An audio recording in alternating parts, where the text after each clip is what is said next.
Sometimes the biggest mistakes in life turn out to be unexpected blessings. We've all felt the sting of being laughed at for something that seemed foolish at the time. Silas, Soggy Bottoms, just spent his last $25 on a deed to worthless Swampland. The whole town thinks he's lost his mind. But when he rides out to inspect the property, he finds two wild donkeys fighting violently in knee-deep water. As he breaks up their brawl, Silas sees something that changes everything. The water isn't muddy, it's thick with black, crude oil. His useless swamp sits on a fortune. But can one broke cowboy keep his discovery when the corrupt banker who sold it realizes what he's done? Before we jump back in, tell us where you're tuning in from, and if this story touches you, make sure you're subscribed, because tomorrow I've saved something extra special for you. The Golden Spur Saloon smelled like it always did: tobacco smoke, spilled whiskey, and the peculiar musk of men who'd spent too many hours in the saddle. Silas Bottoms sat alone at a corner table, nursing what remained of his last dollar's worth of rotgut. The deed lay before him, wrinkled and stained with a ring from his glass. In the dim lamplight, the ornate script seemed to mock him. Mosquito Creek, Section 47, 20 acres more or less. More or less. That phrase had done plenty of work over the years, covering a multitude of sins in land deals across the West. He was 53 years old, though his weathered face and the deep lines around his eyes made him look older. 3 decades of cowboying had left their mark: a limp from a horse that threw him in Abilene, scars on his hands from rope burns and barbed wire, and a perpetual squint from too many years staring into the sun. His given name was Silas, but folks had called him Soggy since that unfortunate incident with the herd crossing at Devil's Fork, when he'd lost his footing and spent 3 days pulling cattle from quicksand. Some nicknames stick whether you want them to or not. The saloon was filling up with the usual evening crowd: cowhands from the nearby ranches, a few prospectors who'd come down from the hills with nothing to show for their efforts, and the merchants who kept redemption alive despite its best efforts to die. It was 1893, and towns like this one teetered on the edge of existence, held together by stubborn hope and the railroad that passed through twice a week. "Well, if it ain't the land baron himself," came a voice from the bar. Silas didn't need to look up to know it was Chet Drummond, a ranch hand who'd never met a man he couldn't needle. "Tell us, Soggy, you planning to build yourself a mansion out there in the marsh? Maybe plant some rice?" A ripple of laughter moved through the room. Silas took another sip of his drink and said nothing. He'd learned long ago that responding only encouraged men like Chet. "I heard he paid cash money for it," another voice chimed in. This one belonged to Pete Halloran, who worked at the feed store. $25 for land that ain't good for nothing but mosquitoes and mud turtles. "Hell, I wouldn't give you 2 bits for it." "That's 2 bits more than it's worth," Chet said, and the laughter grew louder. Silas folded the deed carefully and slipped it into his vest pocket. His hands, he noticed, were steadier than he'd expected. Maybe it was the whiskey, or maybe it was something else, a quiet certainty that had settled over him in the 3 hours since he'd walked out of Thaddeus Cordell's office with that piece of paper. Thaddeus Cordell. Now there was a man who bore thinking about. Cordell owned the Redemption Savings and Trust, which was a grand name for what amounted to a desk, a safe, and a smile that never quite reached his eyes. He'd arrived in town 5 years earlier with a carpet-bag full of money and an air of Eastern sophistication that impressed the locals. He wore tailored suits, kept his mustache waxed to fine points, and spoke with the kind of vocabulary that made simple folk feel simple. But Silas had been around long enough to recognize a snake when he saw one, even if it wore a good suit. 3 months ago, Silas had come to Cordell looking for a loan. His sister's husband had died suddenly, leaving her with 3 children and a failing farm outside of Laramie. She needed $500 to make it through the winter, and Silas had exactly nothing to offer except his labor and his word.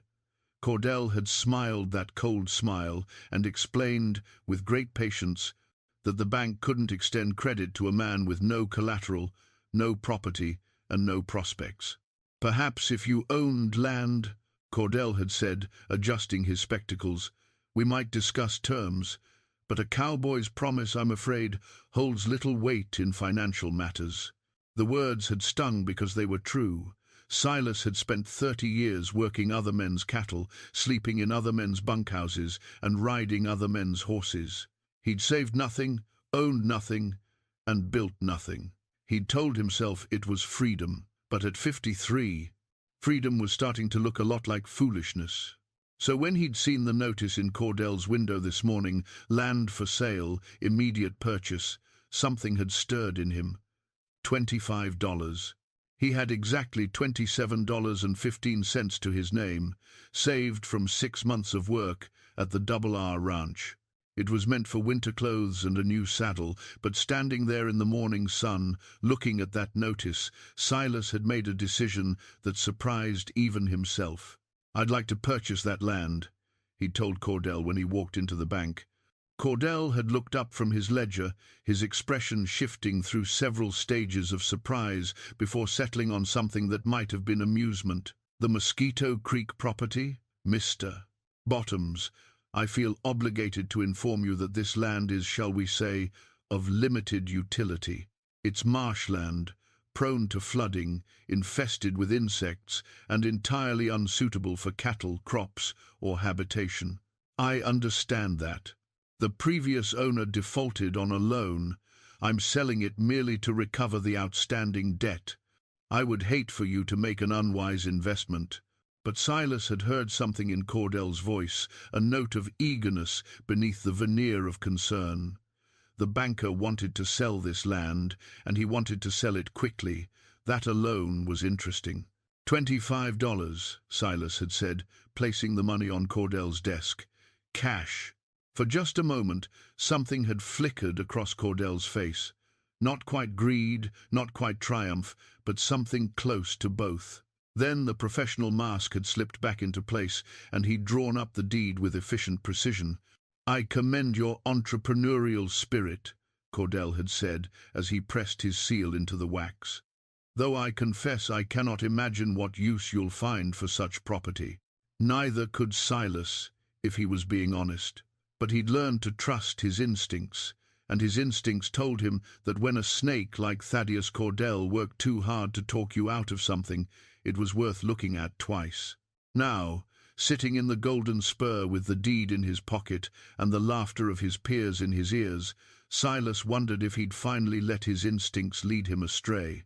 $25 was more than a month's wages. It was winter coming on, and he'd just spent nearly everything he had on land he'd never even seen. "Hey, Soggy," Chet called out, emboldened by the crowd's attention. "When you going to invite us all out to your estate? We could have us a swimming party in that swamp of yours." More laughter. Silas stood slowly, his joints protesting after a long day's ride. He was a tall man, lean as a whip, with the kind of quiet presence that could make a room settle down if he wanted it to. Right now, he didn't particularly want it to, but he was tired of being the evening's entertainment. "I expect I'll ride out there tomorrow," he said, his voice carrying across the room without being raised. "Have a look at what I bought. Any man who wants to come along is welcome. Might learn something about judging a thing before you've seen it proper." The laughter died down some, replaced by an uncertain quiet. Offering to take them along had been unexpected, and it shifted the game in a way that made the mockery feel a little cheap. "Hell, Soggy, I didn't mean nothing by it," Chet said, though his tone suggested otherwise. "Just having a bit of fun." "I know it," Silas said. He nodded to the bartender, a thick-shouldered man named Roy, who'd always treated him fair. "Put their next round on my tab. Consider it a celebration." He walked toward the door, and the room watched him go. Just as he reached the threshold, Roy called out, "Silas, you ain't got a tab here." "Then start one," Silas said without turning around. "I'm a landowner now. I reckon that's worth some credit." He stepped out into the cool evening air, leaving behind the warmth and noise of the saloon. The street was quiet. Just the distant sound of a piano from one of the other establishments, and the closer sound of horses shifting in their stalls at the livery. Above, the stars were beginning to show themselves, sharp and clear in the darkening sky. Silas pulled the deed from his pocket and unfolded it again. In the fading light, he could just make out the property description, beginning at the lone cottonwood on the north bank of Mosquito Creek, thence running east along said creek for approximately 1/2 mile, thence north to the base of the Red Bluff, thence west to the stand of willows, thence south to the point of beginning. He'd ridden past that country a few times over the years. It was low ground, fed by a creek that ran year-round, but never seemed to do much except breed mosquitoes and keep the ground soft. Useless land, most would say. The kind of place you rode through on your way to somewhere better. But Silas had noticed something in Cordell's eyes that afternoon, just for a moment when the money hit the desk. Something that looked almost like satisfaction. Not the satisfaction of making a sale, but the satisfaction of getting rid of something troublesome. And that made Silas curious in a way he hadn't been curious about anything in years. He walked slowly toward the boarding house, where he kept a room when he wasn't working a ranch. Mrs. Henderson would have supper ready, and she'd ask him about his day, and he'd tell her he'd bought some land. She'd cluck her tongue and shake her head, but she'd be kind about it. That was her way. Tomorrow, he'd ride out to Mosquito Creek. He'd see this land that everyone found so amusing. And maybe, just maybe, he'd figure out why Thaddeus Cordell had been so eager to see it sold. The boarding house came into view, its windows glowing warm in the gathering dark. Silas climbed the steps, his boots heavy on the worn wood. Inside, he could hear Mrs. Henderson humming in the kitchen, the same hymn she always hummed while she cooked. It was a sound that spoke of continuity, of days that followed one after another in predictable patterns. But Silas had a feeling, just a whisper of intuition, really, that his predictable days were about to come to an end. For better or worse, that deed in his pocket had changed something. Not just in his circumstances, but in him. For the first time in longer than he could remember, he'd reached out and grabbed hold of something. He'd made a choice that was his, and his alone. Whether it was the right choice remained to be seen. But as he stepped into the boarding house and smelled the pot roast Mrs. Henderson had prepared, Silas Bottoms allowed himself a small smile. He was a landowner now. That had to count for something. Even if all he owned was a swamp. The morning came cool and clear, the kind of autumn day that reminded a man why he'd chosen this hard country in the first place. Silas was in the saddle by first light, his horse, a dependable roan gelding named Ezra, moving at an easy walk through the outskirts of Redemption. He'd packed light, a canteen, some jerky, a rope, and the Winchester that had been his companion for more years than he cared to count. The ride to Mosquito Creek took the better part of 2 hours. The land gradually sloped downward as he travelled west, the dry grassland giving way to softer ground where willows clustered along the waterways. The air grew thick with the smell of wet earth and vegetation, and yes, the high whine of mosquitoes began to make itself known. Silas found the lone cottonwood mentioned in the deed, a massive old tree that stood like a sentinel on what must be the northern boundary of his property. Its leaves were turning gold, and they rustled in the light breeze with a sound like shuffling cards. He dismounted and tied Ezra to a low branch, then stood for a moment, taking in the lay of the land. Mosquito Creek was more than a creek. Here it had spread out into a series of shallow pools and channels that meandered through stands of cattails and sedge-grass. The water was dark, reflecting the sky like tarnished silver. In the distance, he could see the red bluff that marked another boundary, and beyond that, the higher ground where cattle country resumed. It was, he had to admit, exactly as worthless as everyone had said. The ground was too soft for building, too wet for crops, and no self-respecting cow would graze here when better grass stood a mile away. Even the wildlife seemed scarce, just some ducks paddling in the shallows and a heron standing motionless in the reeds. Silas was just beginning to question his decision-making when he heard the noise. It started as a distant braying, harsh and discordant, followed by the unmistakable sound of something large splashing in water. He moved toward the sound, his boots squelching in the mud, following the creek as it curved around a stand of willows. What he saw when he cleared the willows made him stop in his tracks. Two donkeys, both jacks by the look of them, were engaged in a violent confrontation in the middle of the creek. They were wild, that much was clear from their shaggy coats and the way they moved with no trace of domestication. One was dark brown with a light-colored muzzle, the other a dusty grey with black markings. They were up to their knees in the water, and they were trying their level best to kill each other. The grey donkey lunged forward, teeth bared, and clamped onto the brown one's neck. The brown one responded by wheeling around and delivering a kick that would have broken a man's ribs. They broke apart, circled, and came together again with a fury that seemed all out of proportion to whatever they might be fighting over. Silas had been around livestock his entire life, and he'd seen plenty of animals fight. Bulls fought for dominance. Stallions fought for mares, dogs fought for territory. But there was something different about this confrontation. These donkeys weren't just fighting, they were desperate, almost frenzied in their violence. The brown donkey reared up and brought its front hooves down hard, churning the water where the grey had been standing.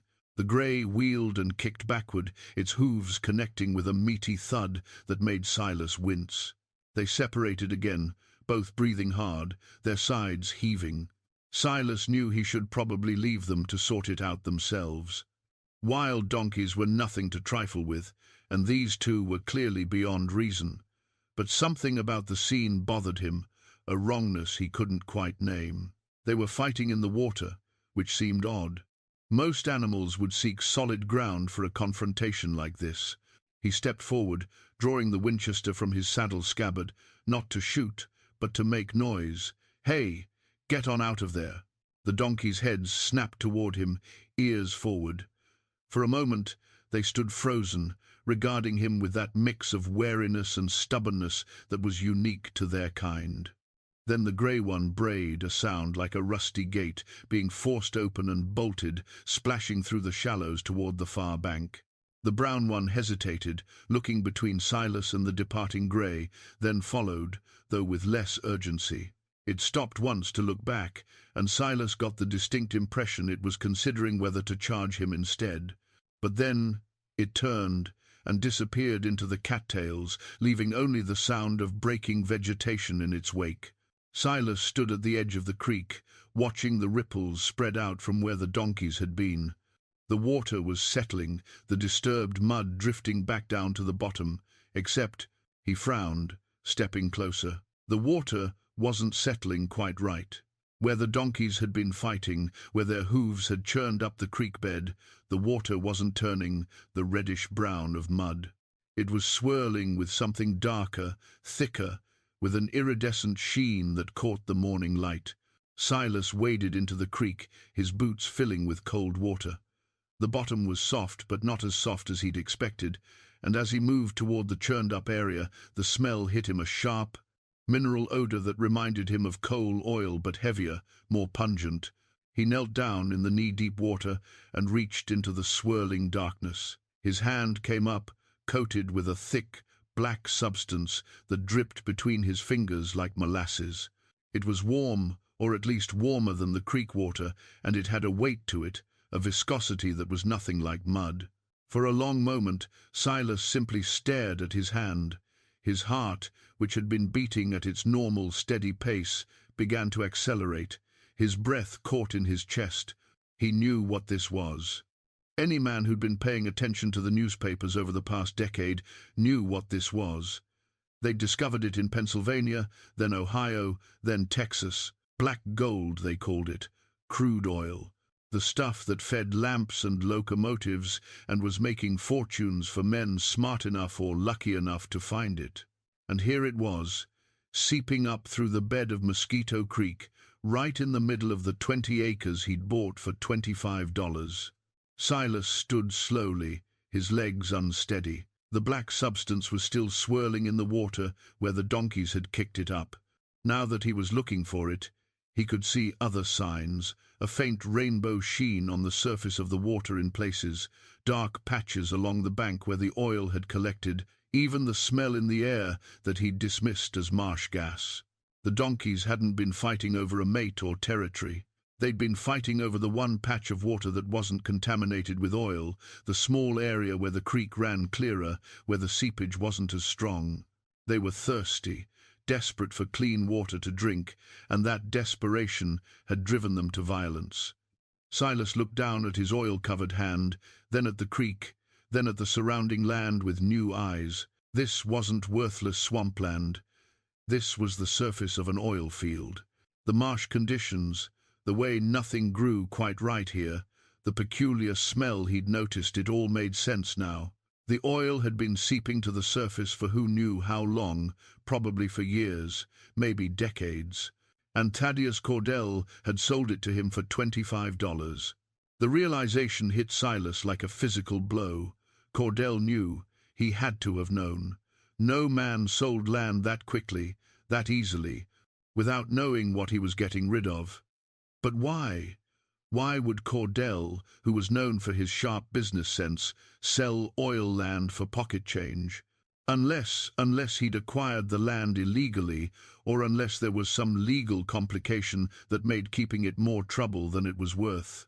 Or unless he simply needed to be rid of it before someone else discovered what lay beneath the surface. Silas's hand went to the deed in his vest pocket. The paper felt different now, heavier somehow, charged with possibility and danger in equal measure. He owned this land. The deed was legal, signed and sealed. Whatever lay beneath the surface belonged to him. For the first time in his 53 years, Silas Bottoms owned something worth owning. But as he stood there in the creek, his boots full of water and his hand dripping with crude oil, a cold certainty settled over him. The moment Thaddeus Cordell realized what he'd done, or the moment he discovered that Silas had figured out what he'd bought, everything would change. A man like Cordell didn't let a fortune slip through his fingers without a fight. Silas waded back to shore, his mind racing. He needed to register the mineral rights. He needed to get to the county office and make sure his claim was ironclad. But more than that, he needed to be careful. Cordell had resources, connections, and a reputation for getting what he wanted by whatever means necessary. The sun was climbing higher now, warming the air, making the oil on his hand gleam in the light. Silas wiped it on a clump of grass, though the stain remained. He walked back to where Ezra stood, patiently waiting, untied the reins, and swung into the saddle. As he turned the horse back toward town, Silas took one last look at Mosquito Creek. It sat there innocent and quiet, giving no hint of the wealth that lay beneath its muddy surface. But Silas knew, and soon, whether he wanted it or not, others would know too. The ride back to redemption suddenly felt very different from the ride out. He was no longer a foolish cowboy inspecting his worthless purchase. He was a man with a secret, riding toward a confrontation he couldn't avoid. The fight was coming. The only question was, when? Silas rode straight through town without stopping, heading for the county office that sat on the edge of Redemption's main street. It was a squat adobe building that housed both the land registry and the sheriff's office, a combination that seemed either efficient or ominous, depending on your business there. He tied Ezra to the hitching post and climbed the steps, his oil-stained clothes drawing stares from a few passers-by. Let them stare. He had more pressing concerns. The land office was a cramped room filled with filing cabinets and the musty smell of old paper. Behind a desk sat Horace Trimble, the county clerk, a thin man with wire-rimmed spectacles who looked like he'd been born middle-aged. He glanced up as Silas entered, his nose wrinkling slightly at the petroleum smell. "Mr. Bottoms," he said, his tone carefully neutral. "What brings you here this morning?" "Need to register mineral rights on a property I just purchased," Silas said, pulling the deed from his pocket and laying it on the desk. "Mosquito Creek, Section 47. Horace picked up the deed with 2 fingers, holding it away from his body as if it might be contagious. He read it slowly, his lips moving slightly, then looked up at Silas with an expression that might have been pity. "The Cordell property," he said. "Yes, I remember processing this sale yesterday. Mr. Bottoms, I feel obligated to tell you that registering mineral rights is a separate fee of $10, and frankly, given the nature of this land—" "I'll pay the fee," Silas interrupted. "I need it done today." Something in his voice made Horace pause. The clerk studied him for a moment, taking in the black stains on his hands and clothes, the set of his jaw, the intensity in his eyes. A flicker of understanding crossed the clerk's face. "I see," Horace said quietly. He pulled out a thick ledger and opened it to a blank page. "I'll need your full legal name, the property description, and your signature. The filing will be official as of today's date." As Horace began the careful work of recording the claim, Silas felt some of the tension in his shoulders ease. This was the first step, the most important one. Once the mineral rights were registered in his name, they couldn't be easily taken away. Not legally, anyway. "How long before this is official?" Silas asked. "It's official the moment I record it and stamp it," Horace said, not looking up from his careful handwriting. "But it takes about a week for the paperwork to make it to the territorial office. After that, it's on permanent record." A week. 7 days for word to spread, for complications to arise, for Thaddeus Cordell to realize what had happened. Silas pulled out $10, nearly half of what he had left, and placed it on the desk. Horace worked in silence for several minutes, filling out forms in triplicate, his pen scratching across the paper with methodical precision. Finally, he pulled out a heavy stamp, pressed it into an ink pad, and brought it down on each document with a decisive thunk. "Done," he said, sliding one copy across the desk to Silas. "Mineral rights to Section 47, Mosquito Creek property, registered to Silas Marcus Bottoms as of the 12th of October, 1893. Keep this copy in a safe place." Silas folded the document carefully and slipped it into his vest pocket alongside the deed. He had 2 pieces of paper now, both of them potentially worth more than he could imagine, both of them potentially worth dying for. "Horace," he said quietly, "I'd appreciate it if you didn't mention this filing to anyone just yet." Horace looked at him for a long moment, then nodded slowly. "County business is confidential unless there's legal cause to disclose it. You have my word, Mr. Bottoms, though I can't speak for whoever might be watching the registry books." It was a fair warning. The ledger was public record, available for anyone to inspect. If someone came looking, and someone would, they'd find the entry. But at least Horace wouldn't be volunteering the information. "Thank you," Silas said, and meant it. He stepped back out into the bright morning, his mind already moving to the next problem. He needed to keep the discovery quiet for as long as possible, but he also needed to make plans. Oil didn't develop itself. He'd need equipment, expertise, capital, things he didn't have and couldn't afford. But first, things first, he needed to clean up and think clearly. He headed toward the boarding house, his stomach reminding him that he hadn't eaten since yesterday evening. Mrs. Henderson would have breakfast ready, and she'd cluck over the state of his clothes, and maybe in that ordinary moment he could figure out his next move. He was halfway to the boarding house when he saw the rider. The man was sitting on a horse in the middle of the street, not moving, just watching. He wore a long duster despite the warm morning, and his hat was pulled low enough to shadow his face. But there was something about the way he sat, utterly still, utterly focused, that made the hair on the back of Silas's neck stand up. Silas kept walking, his hand drifting casually toward the Winchester in his saddle scabbard. The rider didn't move, but Silas could feel his eyes tracking every step. When Silas reached Ezra and began untying the reins, the rider finally stirred, turning his horse and moving off down the street at a walk. But not before Silas caught a glimpse of the rig. He wore a gun belt, with the holster tied down low, the mark of a man who made his living with his pistol. A hired gun. And in a town like Redemption, there was only one man who could afford to hire such men: Thaddeus Cordell. Silas climbed into the saddle, his earlier relief evaporating. He'd secured the mineral rights, yes, but he'd also just sent up a signal flare. The moment he'd walked into that land office smelling of crude oil, he'd announced his discovery to anyone paying attention.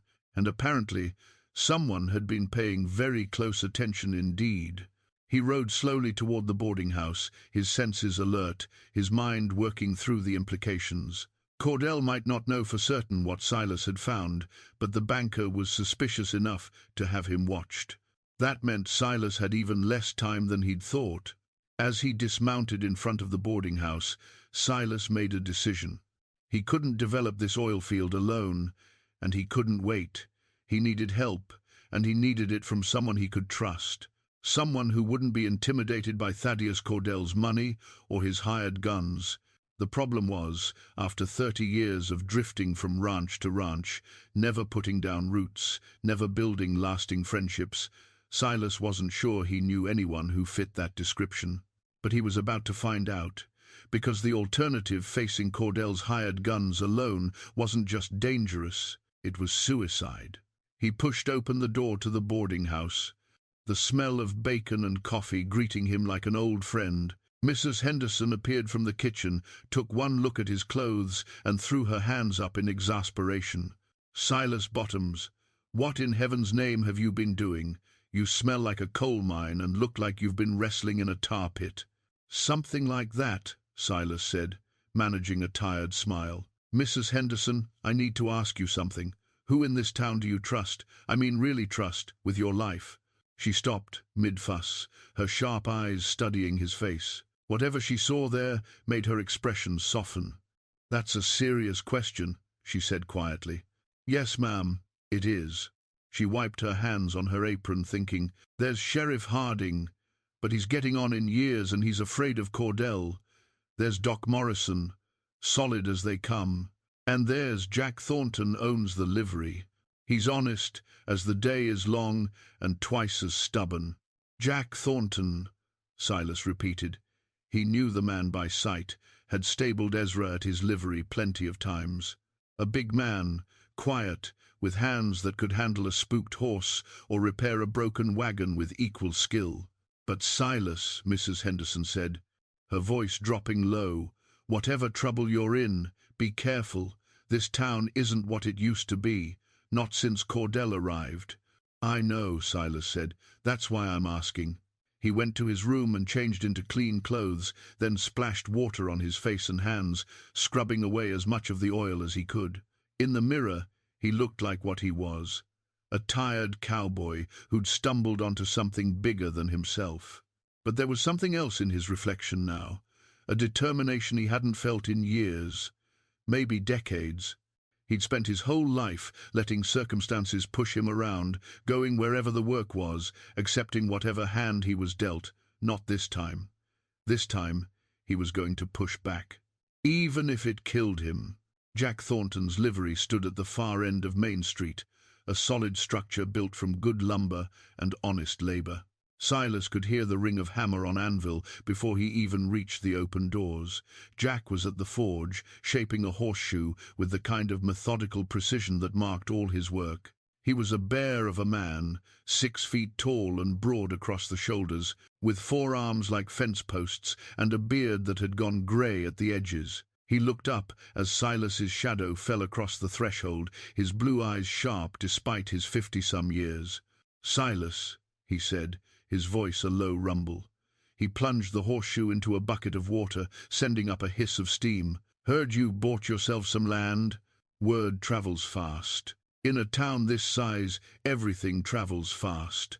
Jack set down his hammer and wiped his hands on his leather apron. "Also heard you rode out there this morning and came back looking like you'd been dipped in tar. That true?"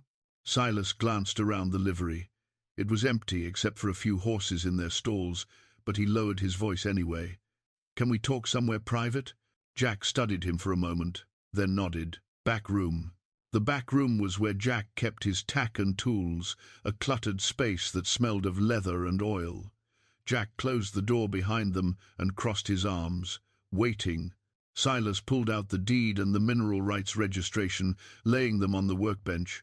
"I bought 20 acres on Mosquito Creek. Worthless swampland," everybody said.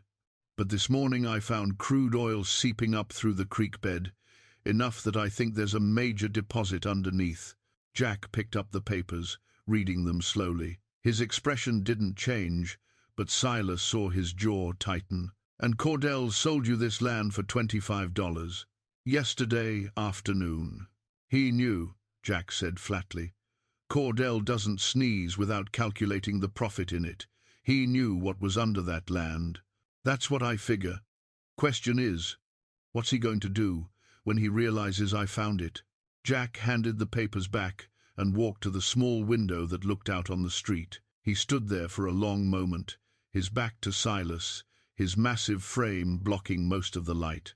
I've known Thaddeus Cordell for 5 years, he said finally. In that time, I've seen him foreclose on 4 properties, good properties owned by good people who hit a run of bad luck. I've seen him buy up water rights and then charge triple what they're worth. I've seen him smile while he ruins families. He turned to face Silas. What I'm saying is, Cordell doesn't let go of money. If he thinks that oil belongs to him, he'll find a way to take it. The deed is legal. The mineral rights are registered. Legal doesn't matter much when the man you're up against owns the law. Jack saw Silas's expression and shook his head. I'm not saying Sheriff Harding is corrupt. I'm saying he's old and tired and scared. Cordell has 3 hired guns in town right now, professional killers dressed up as bank security. You think Harding is going to stand between them and what Cordell wants? Silas had suspected as much, but hearing it confirmed made the situation feel more real, more dangerous. So, what do I do? You leave, Jack said bluntly. Tonight. Take that deed and go to San Francisco or Denver or anywhere Cordell's reach doesn't extend. Sell the mineral rights to someone big enough to fight him, take your money, and start fresh somewhere else.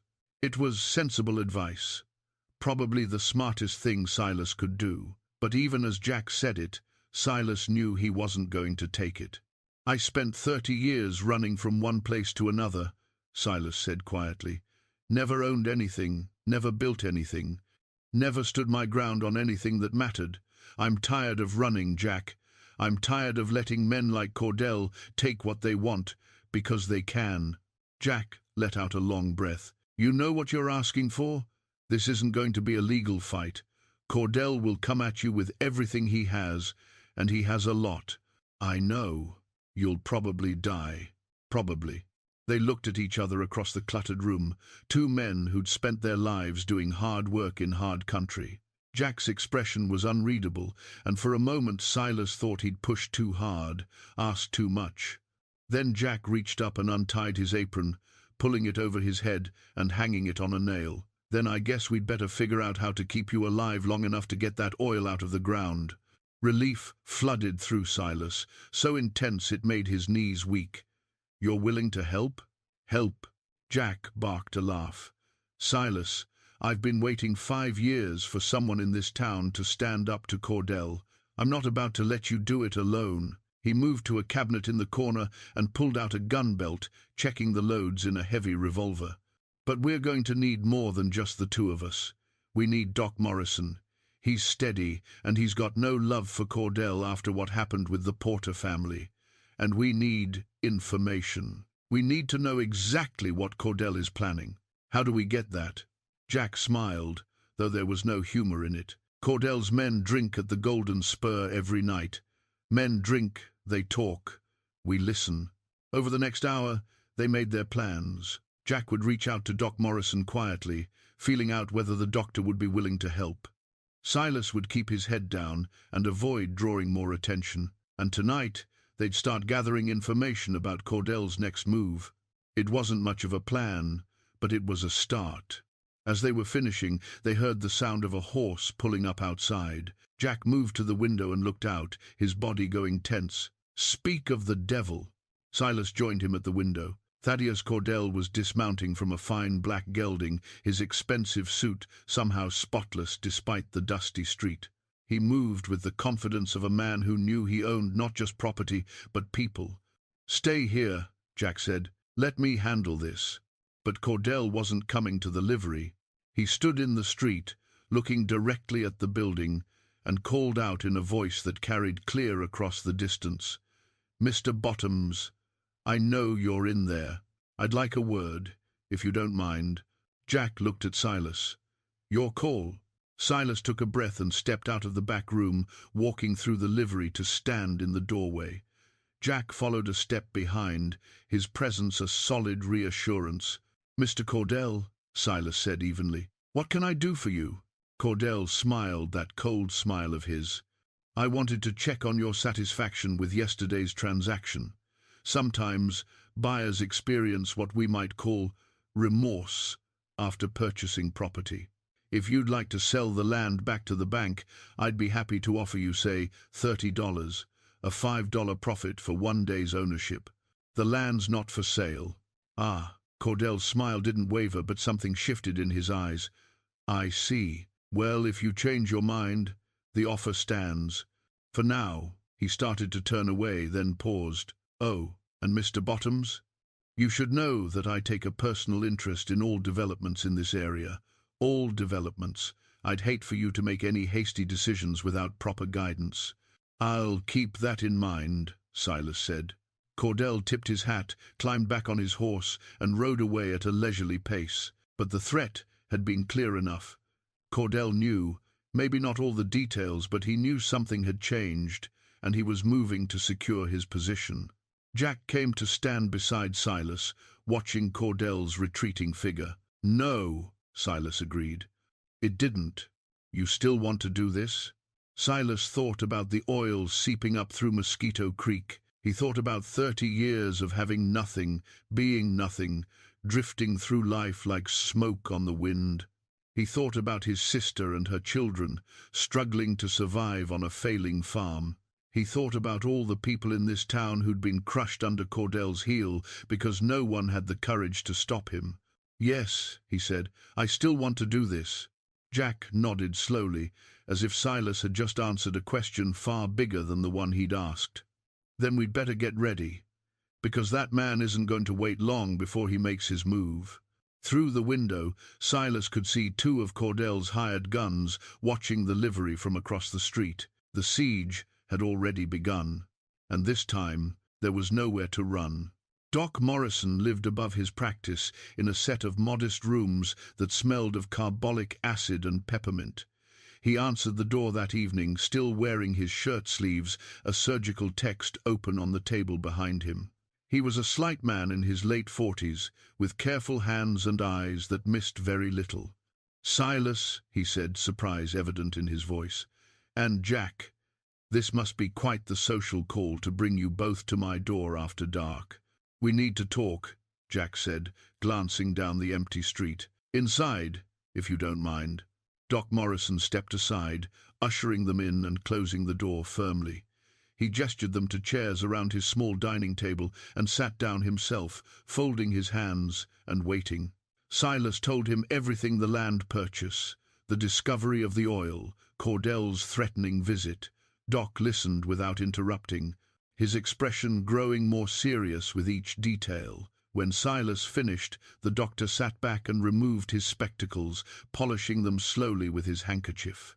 "You're asking me to stand against Thaddeus Cordell," he said finally, "a man who controls most of the money in this town, who has the sheriff in his pocket, and who employs men who kill for a living." "Yes," Silas said simply, "that's what I'm asking." Doc Morrison replaced his spectacles and looked at each of them in turn. "The Porter family," he said quietly. 2 years ago, Daniel Porter borrowed money from Cordell to expand his ranch. When cattle prices fell and he couldn't make the payment, Cordell foreclosed. It was legal, technically, but Daniel Porter had 3 daughters and a wife who depended on that land. He paused, his jaw working. Daniel put a gun in his mouth rather than watch his family turned out. I was the one who had to tell his wife and daughters what happened.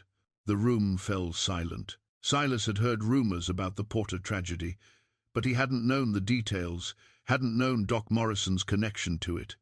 "I swore then that if I ever had a chance to stop Cordell, I would take it," Doc continued. "I didn't expect that chance to come in the form of a cowboy and a crude oil seep, but I'll be damned if I let it pass by." He stood up and moved to a cabinet, pulling out a worn gun belt. "So yes, Silas, I'm with you. Whatever comes." Relief washed over Silas again, though it was tempered by the knowledge of what he was asking these men to risk. "Thank you," he said, "both of you." "Thank us when we're still alive to hear it," Doc said dryly. "Now, what's the plan?" They spent the next 2 hours working through the details. Jack had already done some reconnaissance. Cordell had 4 hired guns in town now, not 3. 2 of them were watching the boarding house where Silas stayed. 1 was camped near the land office, and the 4th seemed to rotate between various strategic locations. "He's building a net," Jack said, drawing a rough map on a piece of paper, "making sure you can't move without him knowing about it. Question is, when does he pull it tight?" "Soon," Doc said. "Cordell isn't a patient man when money is involved. He'll want to settle this before word spreads beyond redemption. Right now, it's containable.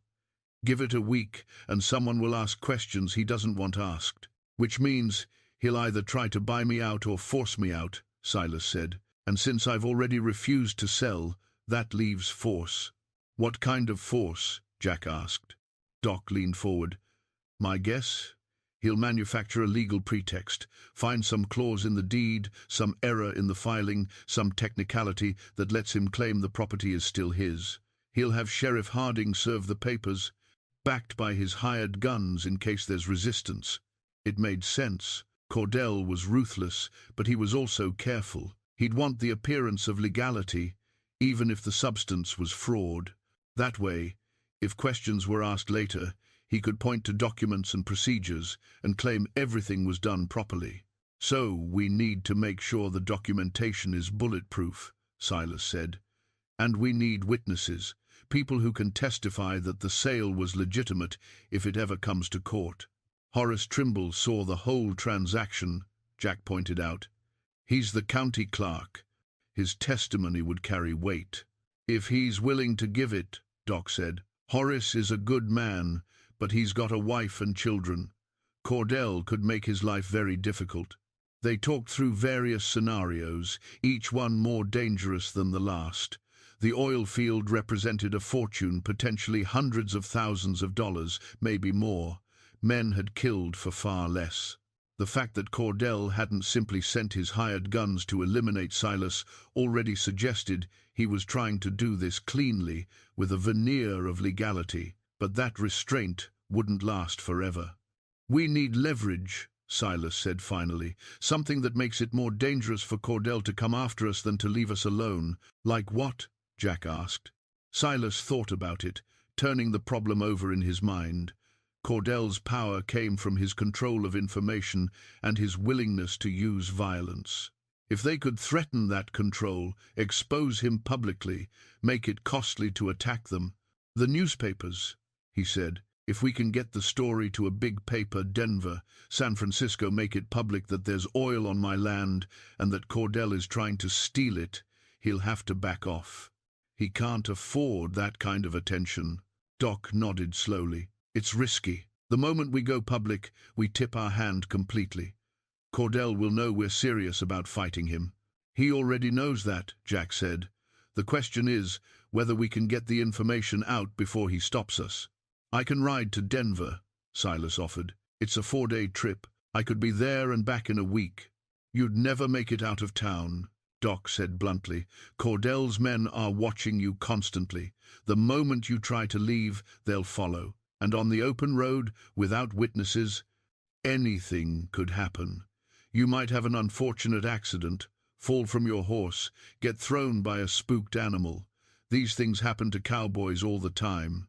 The words hung in the air, heavy with unspoken violence. Silas knew Doc was right. Cordell wouldn't let him simply ride away with information that could destroy everything the banker had worked for. "Then we send someone else," Jack said. "Someone Cordell isn't watching. Someone who can get to Denver and back without raising suspicion." "Who?" Silas asked.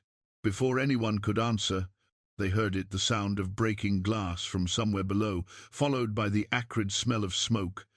Doc was on his feet instantly, running for the door. Silas and Jack followed, their boots pounding down the narrow staircase. The front window of Doc's practice had been shattered, and flames were already licking up the curtains, fed by what looked like a bottle of lamp oil. The examination room was beginning to fill with smoke. "Water!" Doc shouted, grabbing a bucket from the corner. Jack found another, and they worked frantically to douse the flames before they could spread to the wooden walls. Silas grabbed blankets and beat at the base of the fire, his eyes streaming from the smoke. It took 10 minutes of desperate effort, but they managed to contain the blaze before it could engulf the building. When the last flames were out, they stood in the ruined examination room, breathing hard, covered in soot and sweat. Through the broken window, Silas could see a figure watching from across the street, one of Cordell's hired guns, making no effort to hide. The man touched the brim of his hat in a mock salute, then turned and walked away into the darkness. "So much for legal proceedings," Jack said grimly. Doc surveyed the damage to his practice, the scorched walls, the broken window, the examination table covered in ash and water. His face was pale, but his jaw was set. "He just declared war." "No," Silas said quietly, watching the hired gun disappear around a corner. "He's warning us what war will look like if we don't surrender. This is his way of saying, the offer is still on the table, sell the land back, walk away, and this all stops." "And if we don't?" Doc asked, though he clearly already knew the answer. Silas looked at his two allies, these good men who'd agreed to stand with him even though they owed him nothing. The weight of responsibility settled on his shoulders like a physical thing. One word from him, and they could all walk away. Doc could rebuild his practice, Jack could go back to his livery, and Silas could sell the deed for $30 and ride out of town with his life. But then he thought about Daniel Porter, who died rather than lose his land. He thought about all the other families Cordell had ruined, all the other lives he'd crushed in pursuit of profit. He thought about his sister and her children, and about the possibility, slim but real, that this oil field could change everything. "If we don't," Silas said, "then we fight, and we make damn sure that if we go down, we take him with us." Doc and Jack exchanged glances, then nodded.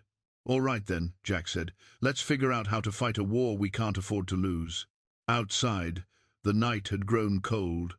Somewhere in the darkness, Cordell's hired guns were watching and waiting. The siege continued, and everyone knew it was only going to get worse before it got better. If it got better at all. The next morning brought a cold rain that turned the streets of Redemption into rivers of mud. Silas watched from his window at the boarding house as Cordell's men maintained their vigil despite the weather. They stood in doorways and under awnings, patient as vultures, waiting for something to happen. Mrs. Henderson brought him breakfast on a tray, she'd insisted after seeing the burns on his hands from fighting the fire at Doc's place. "You're not going out there today," she said firmly, setting down the tray with eggs and biscuits. "Those men mean you harm, Silas. Anyone with eyes can see it." "I can't hide in here forever." "No," she agreed, "but you can be smart about when and where you show yourself." She sat down in the chair by the door, her hands folded in her lap. "I knew your mother, you know, back in '67 before you moved west. She was a fine woman, strong as oak, and twice as stubborn." Silas looked up in surprise. "I didn't know that. You were just a boy then, maybe 8 or 9. Your father had died in the war, and your mother was trying to keep the farm going by herself. I helped her with the harvest that year." Mrs. Henderson's eyes were distant, remembering. She used to say that a person's true measure wasn't in what they accumulated, but in what they were willing to stand for. "Looks like you inherited that from her." The words settled into Silas like stones into still water, creating ripples he couldn't quite name. He'd spent so many years running from commitment, from responsibility, from anything that might tie him down. Now here he was, standing his ground for the first time in his adult life, and it turned out he was just following a lesson his mother had taught him 40 years ago. "Thank you for telling me that," he said quietly. Mrs. Henderson stood and smoothed her apron. "Your mother would be proud of you. Whatever happens, remember that." She left before he could respond, closing the door softly behind her. Silas ate his breakfast slowly, thinking about his mother. about all the years he'd wasted, about whether it was possible to make up for lost time. The rain continued to fall, steady and cold, washing away the dust, but revealing the mud beneath. Around noon, Jack arrived with Doc Morrison. They were both soaked through despite their oilcloth coats, and they brought news that made the weather seem warm by comparison. "Cordell filed a lawsuit this morning," Doc said, shaking water from his hat, "claiming the original sale was made under duress and that you took advantage of a clerical error in the deed description. He's asking a judge to void the sale and return the property to the bank." Silas felt his stomach drop. "He can try," Jack said. "Whether it'll work is another question. But here's the real problem. The judge hearing the case is Samuel Blackwood. He's been on Cordell's payroll for 3 years, handling his legal affairs. This isn't a trial, it's a stage play with a predetermined ending. When's the hearing?" "Tomorrow morning, 9 o'clock sharp." Doc pulled out a soggy newspaper and laid it on the table. "But there's more." Cordell took out an advertisement in the Redemption Gazette. "He's offering a reward, $100 for information about illegal activities related to the Mosquito Creek property. He's trying to manufacture evidence of wrongdoing." Silas read the advertisement, his jaw tightening with each word. Cordell was being clever about it. He wasn't accusing Silas of anything specific, just casting a wide net and seeing what he could catch. In a town where $100 was 3 months' wages for most people, someone would be tempted to come forward with something, even if they had to make it up. "He's poisoning the well," Silas said, "making sure that even if we win in court, which we won't, the town will think I'm a criminal." "Exactly," Doc agreed. "He's not just trying to take the land. He's trying to destroy your credibility so thoroughly that no one will believe you, even if you manage to expose him." They sat in silence for a moment, listening to the rain hammer against the windows. Silas felt the walls closing in, Cordell's hired guns outside, a corrupt judge waiting to rule against him, the court of public opinion being turned before he could even present his case. Every move he made seemed to strengthen Cordell's position. "We need to change the game," he said finally. "Stop reacting and start acting." "I'm listening," Jack said. Silas stood and walked to the window, looking down at the street. Through the rain, he could see one of Cordell's men huddled in a doorway, miserable but committed to his watch. Cordell thinks he knows how this plays out. He files his lawsuit, the judge rules in his favor, and I either accept the ruling or his hired guns make sure I can't cause trouble. It's worked for him before. "So what do we do different?" Doc asked. "We go public," Silas said, turning to face them. "Not in Denver, not through newspapers that might take weeks to print our story. Right here, right now, in Redemption. We tell everyone in town what's really happening. We show them the oil.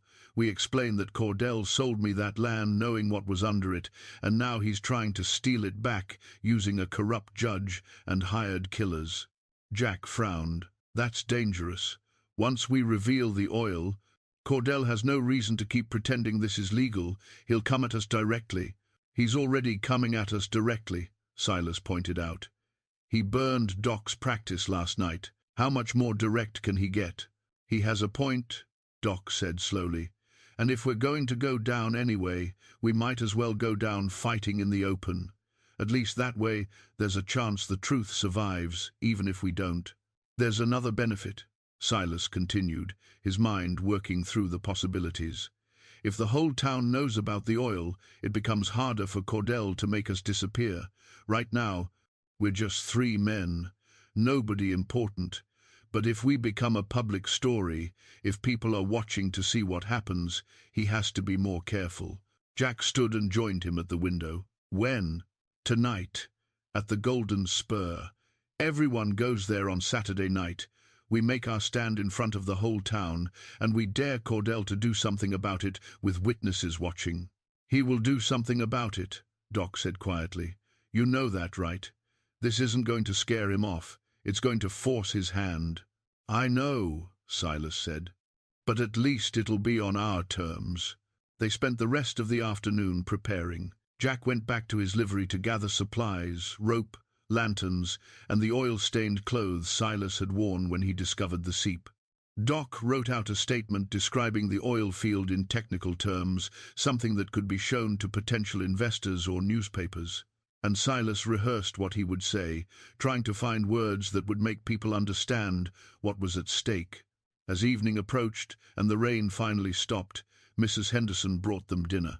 She didn't ask what they were planning, but Silas could see in her eyes that she knew it was something significant. Before she left, she squeezed his shoulder in a gesture that reminded him painfully of his mother.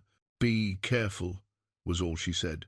At 7 o'clock, they stepped out into the muddy street. Cordell's men straightened up when they saw them, hands drifting toward their guns. But Silas and his companions weren't trying to sneak away or hide. They walked openly down the center of the street toward the Golden Spur, 3 men who decided that dying on their feet was better than living on their knees. The saloon was crowded, as Silas had expected. Cowboys, miners, merchants, and drifters, all packed into the warm interior, seeking escape from the cold and wet. Conversation died as Silas entered, followed by Jack and Doc. Everyone knew something was happening. The tension in the air was thick enough to cut. Silas walked to the center of the room and climbed onto a chair so everyone could see him. His heart was pounding, his mouth dry, but his voice came out steady and clear. "I have something to say," he announced. "Something every person in this room needs to hear. It's about Thaddeus Cordell, about the land I bought, and about what's really happening in this town." In the back corner, Silas could see 2 of Cordell's hired guns. They were watching him with cold eyes, their hands resting on their gun belts, but they didn't move, not yet. Whatever orders Cordell had given them, apparently they didn't include shooting a man in front of 50 witnesses. 3 days ago," Silas continued, "I bought 20 acres on Mosquito Creek for $25. Everyone laughed, said I'd been swindled, said the land was worthless." He paused, letting the familiar story sink in. They were wrong. That land sits on top of a crude oil deposit. Black gold, enough to make a fortune. And Thaddeus Cordell knew it when he sold it to me. A murmur ran through the crowd. People exchanged glances, their expressions shifting from curiosity to shock to anger. Silas pressed on. "Now Cordell wants it back. He's filed a fraudulent lawsuit. He's hired guns to intimidate me. Last night, he had someone torch Doc Morrison's practice as a warning. He looked around the room, meeting as many eyes as he could. This isn't just about me and my land. It's about whether we're going to let one man control this town through fear and violence. It's about whether the law means anything, or whether it's just whatever Cordell says it is." The silence that followed was absolute. Even the piano player had stopped.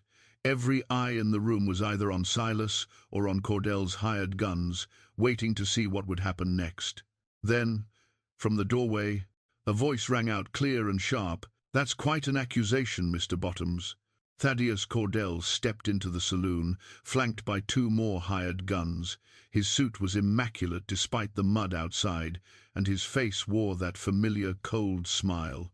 "Perhaps," he said, moving through the crowd like Moses parting the Red Sea, "you'd like to present your evidence to support such claims." The confrontation everyone had been dreading was finally here, and there was nowhere left to run. Silas stood on the chair, looking down at Thaddeus Cordell, and felt the weight of 50 pairs of eyes watching the confrontation. This was the moment that would determine everything, whether he lived or died, whether the truth mattered, or whether power was the only truth that counted. "Evidence," Silas said calmly. "I have the deed. I have the mineral rights registration. And I have this." He pulled out the oil-stained shirt he'd worn 3 days ago, holding it up so everyone could see the dark stains. "Crude oil from Mosquito Creek. Anyone who wants to ride out there can see it for themselves. It's seeping up through the creek bed, plain as day." Cordell's smile never wavered. "A shirt with stains on it. How compelling. Tell me, did you perhaps manufacture this evidence after the fact? Perhaps by purchasing some lamp oil and—" "It ain't lamp oil," called out a voice from the back. An old prospector named Gus stepped forward, squinting at the shirt. I worked the Pennsylvania oil fields in '72. That's crude, sure as I'm standing here. You can smell it from across the room." Several other men moved closer, examining the shirt, sniffing the air. Murmurs of agreement rippled through the crowd. Cordell's expression tightened almost imperceptibly, but he maintained his composure. "Very well," he said smoothly. "Let's assume, for the sake of argument, that there is indeed oil on the Mosquito Creek property. That hardly proves I knew about it when I sold the land. I acquired that property through a loan default. I had no reason to investigate its mineral potential. I simply wanted to recover my losses." "Then why are you trying so hard to get it back?" Jack Thornton asked, stepping forward. "Why file a lawsuit? Why hire 4 armed men to watch Silas day and night? If you didn't know about the oil, why do you care so much?" "I care," Cordell said coldly, "because Mr. Bottoms is making slanderous accusations about my character and my business practices. I care because he's spreading lies that could damage my reputation and my bank. I have every right to protect myself from defamation." It was well played, Silas had to admit. Cordell was pivoting from defense to offense, making himself the victim.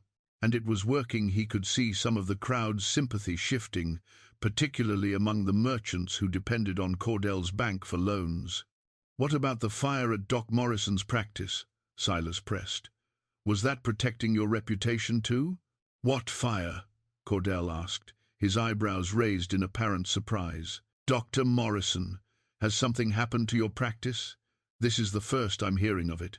If one of my employees was involved, I certainly hope you've reported it to Sheriff Harding so the matter can be properly investigated." The performance was masterful. Cordell had just established plausible deniability in front of the entire town. If anyone accused his men of arson, he could claim complete ignorance. And without direct proof linking him to the fire, it would be his word against Silas's. Silas felt the situation slipping away from him. Everything he'd said was true, but Cordell was better at this game, better at manipulating people, better at using words as weapons, better at appearing reasonable while being ruthless. Then a new voice cut through the tension, reedy and uncertain. He knew. Everyone turned. Horace Trimble, the county clerk, stood in the doorway. His face was pale and his hands were shaking, but his voice grew stronger as he stepped into the room. "Cordell knew about the oil. I can prove it." The saloon went deathly quiet. Cordell's mask of pleasant reasonableness finally cracked, his expression hardening into something dangerous. "Mr. Trimble, I strongly advise you to think carefully before you speak." "I've done nothing but think for the past 3 days," Horace said, his voice trembling but determined.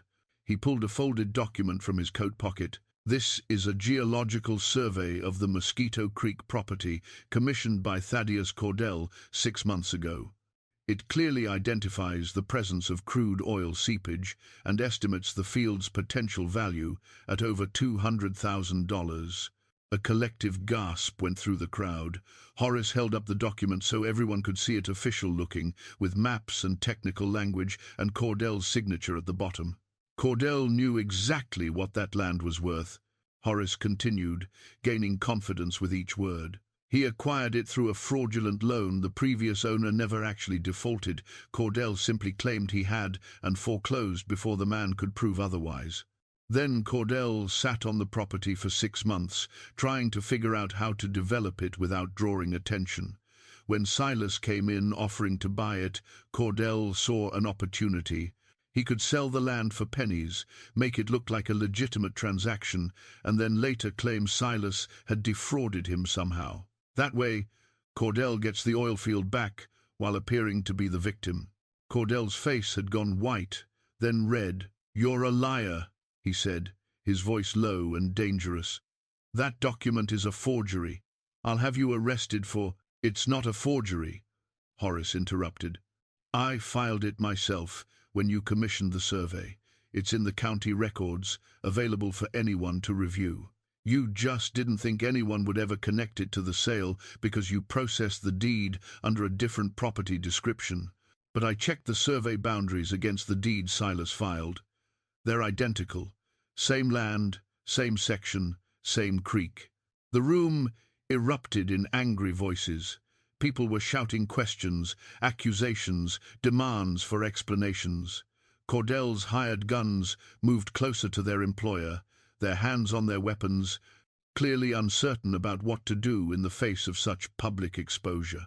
Silas climbed down from his chair, his legs weak with relief and vindication.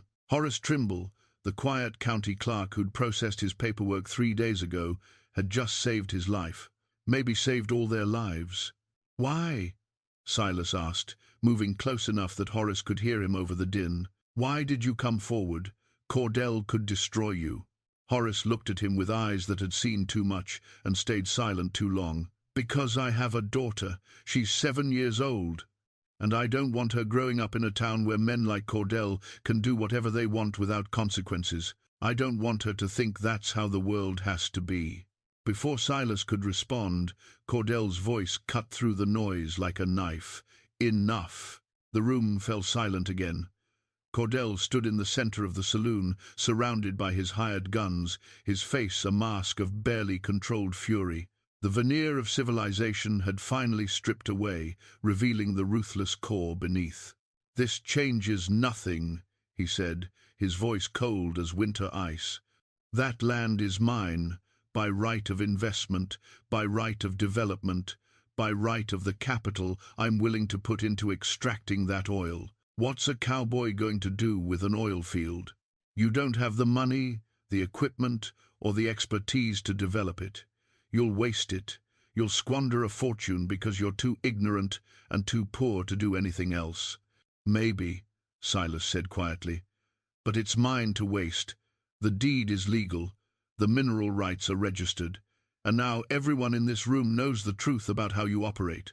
"The truth?" Cordell laughed. But there was no humor in it. "The truth is that might makes right. The truth is that this town needs my bank, my capital, my connections. You think these people will side with you over me? You think they'll risk their livelihoods, their businesses, their futures for the sake of one old cowboy's pride?" He looked around the room, his gaze challenging everyone present. "I'm offering one final opportunity for sanity to prevail. Silas, sell me the land for a fair price, let's say $500. Walk away with more money than you've ever had in your life. Everyone goes home happy, and we forget this unpleasantness ever happened." The offer hung in the air, tempting and dangerous. $500 was a fortune to most of the people in the room. It would solve Silas's immediate problems, would let him help his sister, would set him up for his remaining years. But it would also mean surrender. It would mean Cordell had won, that power and intimidation and corruption were stronger than the law, stronger than what was right. Silas looked at Doc Morrison, who'd lost his practice defending the truth, at Jack Thornton, who'd put his livelihood at risk by standing with him, at Horace Trimble, who'd just destroyed his relationship with the most powerful man in town for the sake of his daughter's future, at Mrs. Henderson, standing in the doorway with tears in her eyes. "No," Silas said simply. "The land stays mine." Cordell's face went completely blank, as if he couldn't quite process what he'd just heard. Then something shifted in his expression, a calculation, a decision, a choice to stop pretending. "Then you've made your choice," Cordell said softly. He turned to his hired guns. "Gentlemen, it appears we have a—" "That's enough, Thaddeus." The new voice came from the doorway. Everyone turned to see a tall man in a U.S. Marshal's badge standing there, flanked by 2 deputies. The marshal was in his 50s, with grey at his temples and the kind of hard eyes that came from seeing too much of humanity's worst. "Marshal Briggs," Cordell said, his tone shifting instantly to warm surprise, "what brings you to redemption?" "A complaint filed in Denver 3 days ago," Briggs said, stepping into the room. His deputies moved to cover the exits, their rifles held ready. "Seems someone sent word that Thaddeus Cordell was operating an illegal land fraud scheme. The territorial governor takes a dim view of such activities, particularly when they involve potential oil fields. Thought I'd come investigate personally." Silas's head spun.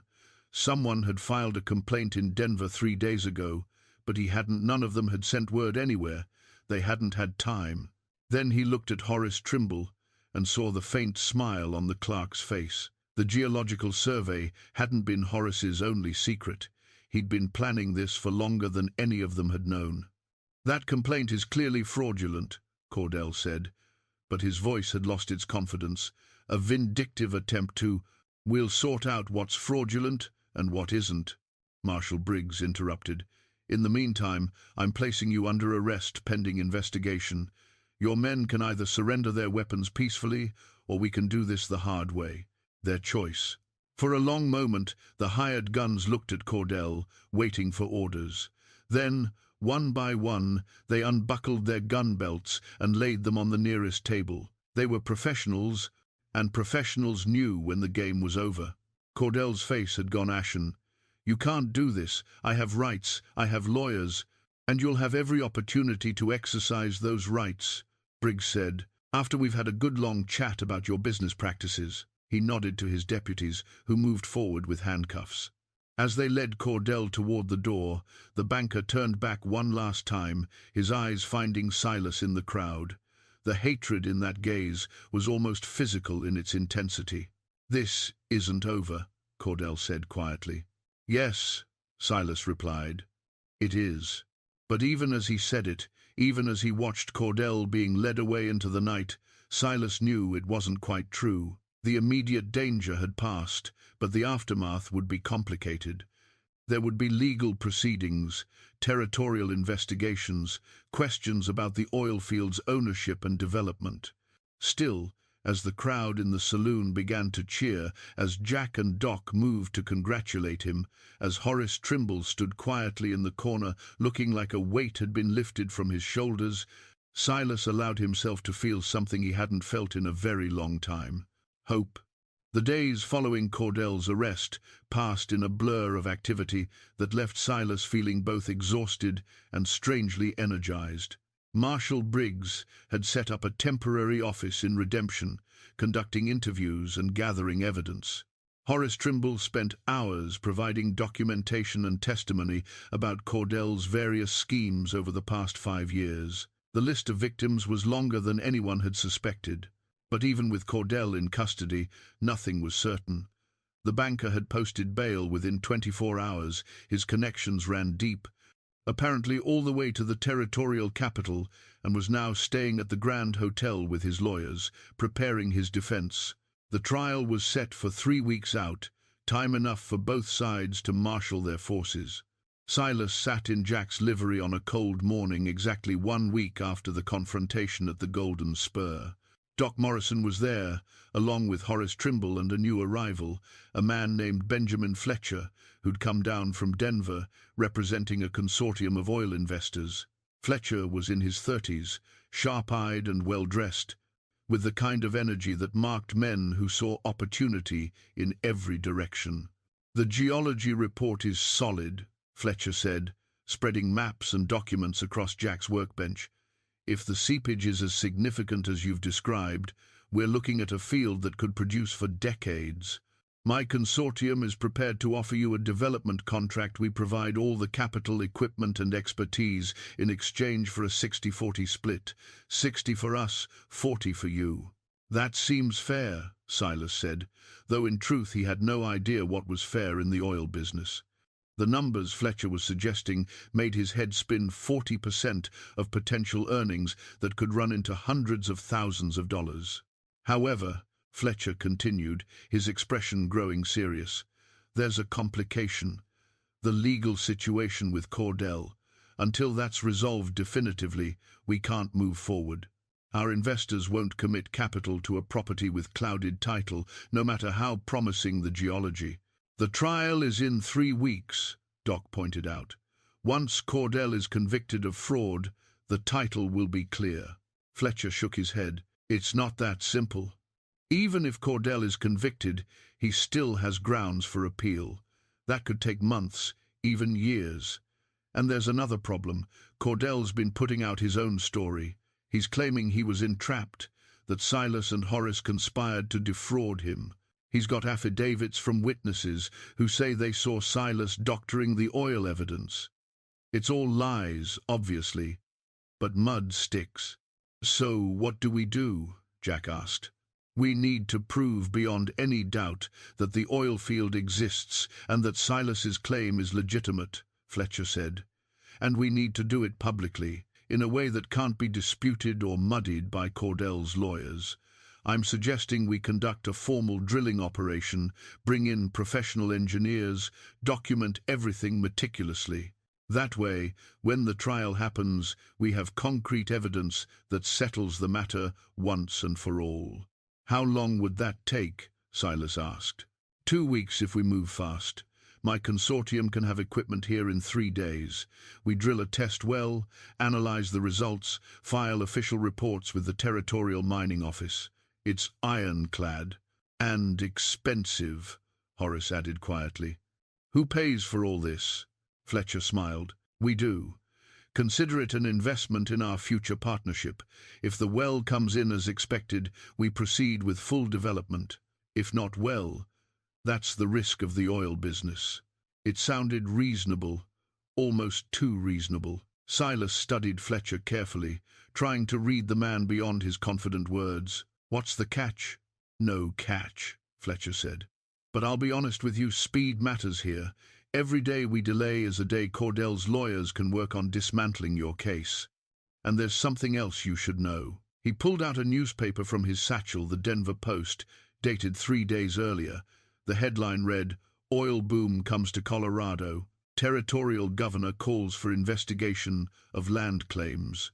This story has gotten bigger than redemption, Fletcher said. There are now 6 investors circling this situation, all trying to figure out how to get a piece of it. Some of them aren't as ethical as my consortium. If Cordell doesn't get you, someone else might try. The words hung heavy in the air.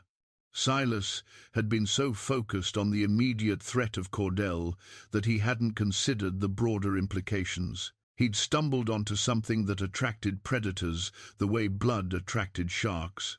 Then we drill, Silas said decisively. The sooner we prove what's there, the sooner we can lock this down legally. Fletcher nodded approvingly. Smart man. I'll send word to Denver today. Equipment and crew should arrive by Friday. In the meantime, I'd suggest you make your property as secure as possible. I don't put anything past Cordell at this point. After Fletcher left to send his telegrams, the 4 men sat in the quiet of the livery, each lost in their own thoughts. Outside, the afternoon sun was struggling to break through autumn clouds. Winter was coming, and with it, the sense that time was running short. I never wanted any of this, Silas said finally. A week ago, all I wanted was a piece of land I could call mine, something to leave behind that mattered. Now I'm caught up in territorial politics, oil speculation, and the kind of money that makes men do terrible things. You can still walk away, Jack said quietly. Sell the claim to Fletcher's consortium, take a payout, and disappear somewhere Cordell can't find you. Could I, though? Silas looked at his friend. Really, walk away, knowing what I know now, knowing how many people Cordell has hurt, how many more he'll hurt if he gets away with this. No, Doc said, answering for Jack. You couldn't. None of us could. That's why we're here. Horace, who'd been silent through most of the conversation, spoke up in his quiet way. I've been thinking about something. Cordell posted bail, $100,000. That's an enormous sum, even for him. Someone backed that bail, someone with deep pockets and a strong interest in seeing Cordell go free. Any idea who? Silas asked. I've been doing some research. Turns out Cordell has connections to a man named Augustus Fairchild. He's a Denver financier, owns stakes in mining operations throughout the territory. He's also known for his, let's call them, creative interpretations of property law. You think Fairchild is behind Cordell? Doc asked. I think Fairchild sees an opportunity, Horace said. If Cordell goes down, the bank becomes vulnerable. Fairchild could buy it for pennies on the dollar, along with all of Cordell's other holdings. He gets richer, Cordell takes the fall, and no one looks too closely at Fairchild's own questionable dealings. So we're not just fighting Cordell, Jack said slowly. We're fighting the entire corrupt system he's part of, which is exactly why we need that drilling operation, Silas said. It's not enough to prove Cordell is corrupt. We need to prove the oil field is real and valuable enough that no judge or financier can make it disappear. We need to make this so public, so well documented, that any attempt to steal it becomes too risky. Over the next few days, Silas threw himself into preparation with an intensity that surprised even him. He rode out to Mosquito Creek each morning, surveying the land, mapping the areas where the oil seepage was strongest, planning where the drill site should go. He met with Fletcher's engineers when they arrived, answering their technical questions as best he could. He consulted with Doc about safety procedures and with Jack about security arrangements. The work was exhausting but also strangely satisfying. For the first time in his life, Silas was building something, creating something that would outlast him. It wasn't just about the money, though he couldn't deny that the potential wealth was life-changing. It was about proving that a man could still matter, that his choices could still make a difference, even when powerful forces wanted him to disappear. At night, when he lay in his room at the boarding house, Silas often thought about the two wild donkeys he'd seen fighting over clean water. They'd been desperate, driven by basic need, unable to understand that their struggle was taking place on top of a fortune. In a way, he'd been like those donkeys for most of his life, fighting for survival without seeing the larger possibilities beneath his feet. But he saw them now, and he wasn't going to let go. On Thursday afternoon, the drilling equipment arrived. 3 massive wagons pulled by teams of oxen, carrying machinery that looked like instruments of torture designed by an engineer with a grudge against the earth. Fletcher's crew, 6 men, all experienced in oil extraction, set up camp near the creek, and by Friday morning they were ready to begin. Silas stood at the edge of the property, watching the crew assemble the drilling rig. Jack was beside him, and Doc, and Horace. Mrs. Henderson had even ridden out, bringing food and coffee for the workers. A small crowd of townspeople had gathered too, drawn by curiosity and the sense that something important was happening. "Whatever they find down there," Jack said quietly, "it's going to change everything. You ready for that?" Silas thought about it, really thought about it. Change had always frightened him before, which was why he'd spent 30 years drifting, avoiding commitment, refusing to put down roots. But standing here now, watching the drill prepare to pierce the earth, he felt something different. Not fear, exactly, but a kind of resigned acceptance. The change was coming whether he was ready or not. "No," he said honestly, "but I'm doing it anyway." Fletcher appeared at his elbow, clipboard in hand. "We're ready to start. You want to give the order?" Silas looked at the assembled crowd, at the drilling rig standing stark against the autumn sky, at the creek where 2 donkeys had fought over clean water and accidentally revealed a fortune. He thought about his mother, about the lessons she'd taught him about standing for something. He thought about all the years he'd wasted being afraid. "Start drilling," he said. The machinery roared to life, and the bit began to turn, biting into the earth with a shriek of metal against stone.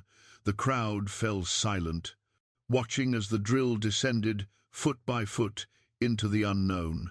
Somewhere in town, Thaddeus Cordell was planning his counterattack. Somewhere in Denver, Augustus Fairchild was calculating his profits. And somewhere beneath their feet, oil was waiting to be found or not. But for now, in this moment, Silas allowed himself to feel something he hadn't felt since he was young. He felt alive. The drill bit struck oil at 43 feet. It happened on the 2nd day of drilling, just after dawn, when the crew was preparing for another shift. One moment the rig was grinding steadily through rock and clay. The next moment it broke through into a pocket of pressurized crude. Oil shot up through the drill pipe with explosive force, spraying 20 feet into the air before the crew could engage the shut-off valves. Silas stood 50 feet away, covered head to toe in black crude, unable to wipe the grin from his face. The oil had hit him square in the chest, soaking his clothes, filling his boots, and he'd never felt better in his life. Fletcher was shouting orders to his crew, trying to contain the flow, but he was grinning too. "That's a gusher," Fletcher yelled over the roar of escaping oil. "A genuine, honest-to-God gusher." The crowd that had gathered erupted in cheers. People were clapping, hugging each other, dancing in the mud. Even Doc Morrison, normally so reserved, was laughing like a schoolboy. Jack Thornton had tears streaming down his face, and he made no effort to hide them. But Silas's attention was drawn away from the celebration by movement on the ridge above the property. 3 riders had appeared, silhouetted against the rising sun. Even at this distance, he recognized the central figure, Thaddeus Cordell, watching the oil spray into the air with an expression that might have been carved from stone. "Jack," Silas said quietly, touching his friend's arm, "we've got company." Jack followed his gaze and went still. The celebration around them continued, but the 2 men stood frozen, watching Cordell and his companions. After a moment, the banker turned his horse and disappeared over the ridge. "He saw it," Jack said. "He saw proof that you were telling the truth." "Which means he knows his legal case just got a lot harder to win," Doc added, joining them. The doctor's expression had lost all trace of celebration. A desperate man is a dangerous man. Fletcher managed to get the well under control within the hour, installing a temporary cap that reduced the flow to a manageable stream into collection barrels. The oil was coming up thick and dark, of excellent quality according to Fletcher's preliminary assessment. His estimate of the field's value kept climbing 200,000, 300,000, maybe more, depending on how deep and wide the deposit ran. "This is life-changing money," Fletcher said, wiping oil from his hands with a rag. "For everyone involved, my consortium will want to move immediately on full development. We're talking dozens of wells, a refinery, storage facilities, pipeline connections to the railroad. This area could become an industrial center." "How soon can you begin?" Silas asked. "Soon as the legal situation is settled. I'll be filing all the necessary reports with the territorial office today. Geological surveys, production estimates, official documentation of the strike. This goes on record as one of the significant oil discoveries in Colorado history." Fletcher paused, his expression growing serious. "But Silas, you need to understand something. The moment these reports are filed, this stops being a local dispute. You're going to have attention from people and organizations you can't even imagine right now. Some will want to buy you out. Some will want to partner with you, and some will want to take it by force if they think they can get away with it." "I understand," Silas said, though he wondered if he truly did. The scale of what was happening kept expanding beyond his ability to fully grasp it. The celebration at the drill site continued through the morning, but Silas found his attention repeatedly drawn to the ridge where Cordell had appeared. Something about the banker's stillness, his silent observation of the oil strike, bothered him. Cordell should have been angry, desperate, making threats. Instead, he'd simply watched and left. Around noon, a rider came galloping into the camp, one of Jack's apprentices from the livery, his face flushed with urgency. "Mr. Bottoms, Sheriff Harding needs you back in town. He says it's important." "What's happened?" Silas asked. "Don't know, sir. He just said to fetch you quick." Silas exchanged glances with Jack and Doc. "Could be a trap," Jack said quietly. "Could be," Silas agreed. "But we can't ignore it either." They rode back to Redemption together, all 3 of them armed and alert. The town seemed unusually quiet when they arrived, with fewer people on the streets than normal. Sheriff Harding was waiting on the steps of his office, looking older and more tired than Silas had ever seen him. "Silas," the sheriff said heavily, "we need to talk, privately." They followed him inside, where Marshal Briggs was also waiting. The marshal's expression was grave, and when he spoke, his voice carried the weight of bad news. "Thaddeus Cordell is dead," Briggs said flatly. "Shot twice in the chest at his hotel room approximately 2 hours ago. The killer left through the window and hasn't been found." He paused, his eyes fixed on Silas. "The murder weapon was a Winchester rifle, same model you carry. and 3 witnesses have come forward, claiming they saw you near the hotel around the time of the shooting." The room spun. Silas grabbed the edge of the desk to steady himself. "That's impossible. I was at the drill site all morning. Fletcher and his crew can verify that, along with half the town." "I believe you," Briggs said, "but someone's gone to a lot of trouble to make it look like you killed Cordell. And until we sort this out, I'm afraid I have to place you under arrest." Outside the window, Silas could see people gathering in the street, their faces a mixture of shock and suspicion. In the span of 2 hours, he'd gone from vindication to accused murderer. The trap had been sprung, and he'd walked right into it. The jail cell was small and cold, with a narrow cot and a single barred window that let in the afternoon light. Silas sat on the cot, his mind racing through the implications of what had happened. Someone had murdered Cordell and framed him for it, but who? And more importantly, why? Jack and Doc were allowed to visit him an hour after his arrest. Marshal Briggs supervised the meeting, standing just outside the cell, but within earshot. "The witnesses are all known associates of Cordell," Jack said quietly. "Men who owed him money or favors. Their testimony is questionable at best. But it's enough to hold you pending investigation," Doc added. "And that's the real problem. While you're locked up, you can't protect your interests. Someone could move against your property, challenge your claim, even forge documents transferring ownership." Silas understood what they weren't saying directly. With Cordell dead and Silas in jail, the oil field was vulnerable. Whoever had orchestrated this was positioning themselves to seize the property in the chaos. "Augustus Fairchild," Silas said suddenly. "The Denver financier Horace mentioned. He had the most to gain from getting both me and Cordell out of the way." Marshal Briggs stepped closer to the bars. "Just logic," Silas said. "Cordell was Fairchild's competition. I'm the legal owner. With both of us gone, Fairchild can swoop in and claim the field through whatever legal machinations he's already prepared." "I'll look into it," Briggs said. "But I need more than speculation. I need proof." Horace Trimble appeared in the doorway of the sheriff's office, breathing hard as if he'd been running. "Marshal, I found something." He held up a document covered in official seals. "This is a deed transfer filed this morning at the county office. It claims Silas sold the Mosquito Creek property to the Fairchild Development Company for $1, signed and notarized 3 days ago." "That's a forgery," Silas said immediately. "I never signed any such document." "I know it is," Horace said, "because I was the notary supposedly present at the signing, and I was in Denver 3 days ago testifying to the Territorial Commission. I have hotel receipts and witness statements proving it. But whoever forged this was counting on it going unnoticed in the confusion after Cordell's murder." Marshal Briggs took the document, examining it carefully. "This is sophisticated, professional forgers' work, the kind of resources that suggest serious money behind it." "Fairchild," Jack said. "Has to be." "I agree," Briggs said. "But here's the problem. Even with this forgery, I still have witnesses placing Silas at the scene of Cordell's murder. Until I can break their testimony or find the actual killer, my hands are tied." They stood in frustrated silence, the walls of the legal trap closing in around them.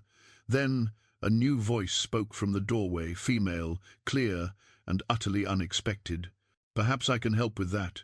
Everyone turned. A woman stood in the entrance to the sheriff's office, elegantly dressed in traveling clothes, with dark hair pinned up under a fashionable hat. She was perhaps 40 years old, with the kind of composure that came from wealth and education. "Mrs. Cordell," Marshal Briggs said, surprise evident in his voice. "I didn't know you'd arrived in Redemption. I took the first train from Santa Fe when I received word of my husband's death," she said, her voice steady despite the circumstances. "And I have information that I believe will be relevant to your investigation." She stepped into the office, and Silas could see now that she carried a leather portfolio. She opened it and extracted several papers, laying them on the sheriff's desk with precise movements. "My husband kept meticulous records of all his business dealings," she said, "including his arrangement with Augustus Fairchild.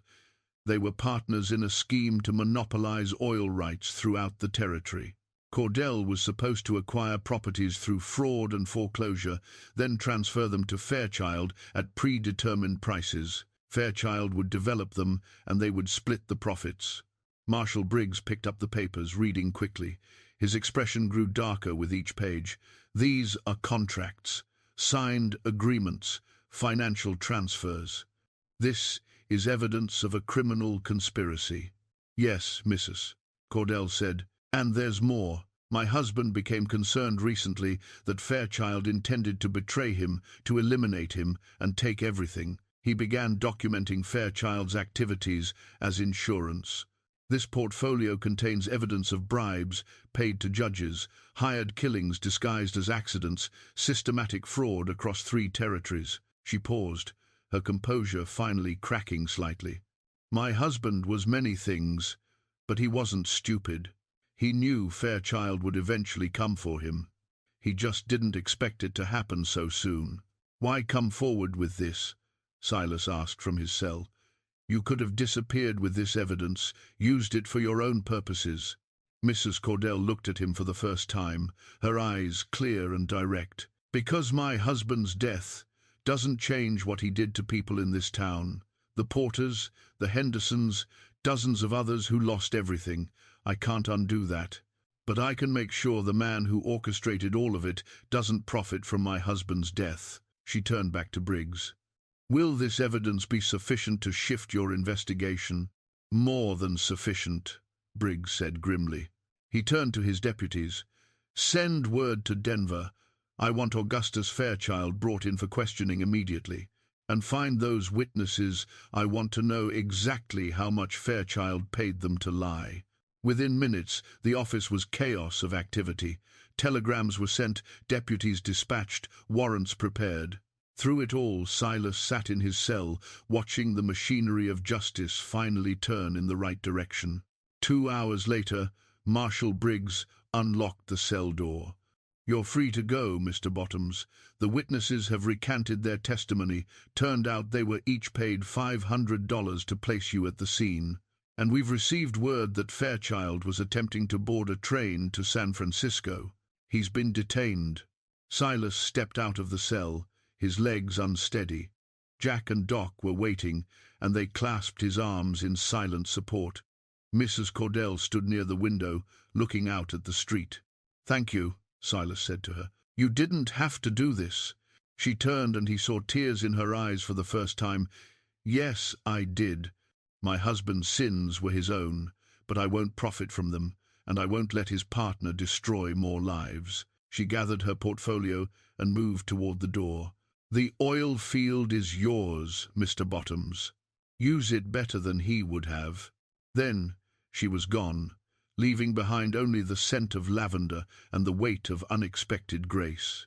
3 months later, Silas stood at the edge of Mosquito Creek and watched the sun set over his oil field. 7 drilling rigs now operated across the property, their rhythmic pumping a constant heartbeat that echoed across the valley. Storage tanks gleamed in the fading light, and a new spur of railroad track ran right up to the collection facility. Fletcher's consortium had moved with impressive speed once the legal complications were resolved. The landscape had changed dramatically, and so had redemption. The town's population had doubled as workers, and their families arrived seeking employment. New businesses had opened a proper hotel, 2 more general stores, a bank that wasn't owned by corrupt financiers. The money flowing from the oil field was transforming the entire region. But some things remained the same. Jack Thornton still ran his livery, though he'd expanded it to handle the increased traffic. Doc Morrison had rebuilt his practice, this time with proper equipment funded by a generous donation from an anonymous benefactor. Horace Trimble still clerked at the county office, though he walked a little taller these days, his daughter playing in a town that felt safer than it had in years. Silas heard footsteps behind him and turned to see Mrs. Henderson approaching, a shawl wrapped around her shoulders against the evening chill.